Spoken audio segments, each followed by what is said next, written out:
CM sir, கொஞ்சம் மனசாட்சியோட யோசிச்சு பாருங்க. இதெல்லாம் நியாயமா? நான் கரூர் தான் சார்.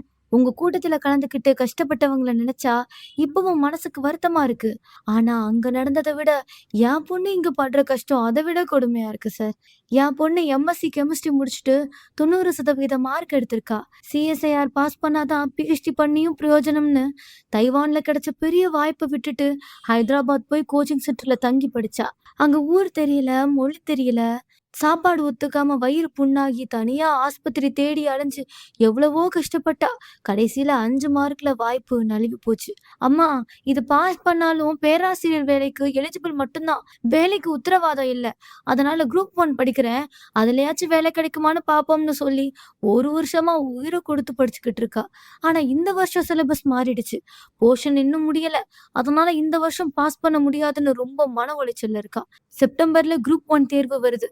வெறும் 26 இடங்களுக்கு 26 லட்சம் பேர் போட்டி போடுறாங்க. ஒரு இடத்துக்கு 1 லட்சம் பேருங்கிறப்போ இது என்ன நிலைமை? அதுவும் இல்லாம உலக அரசியல் சூழலால வெளிநாட்டுல வேலை பார்த்தவங்க எல்லாம் இந்தியா திரும்பி இங்கேயும் போட்டி போடுறாங்க. என் பொண்ணு மாதிரி படிச்ச பிள்ளைங்க எல்லாம் இந்த போட்டியை சமாளிக்க முடியாம எதிர்காலம் என்ன ஆகுமோன்னு பயந்து போயிருக்காங்க.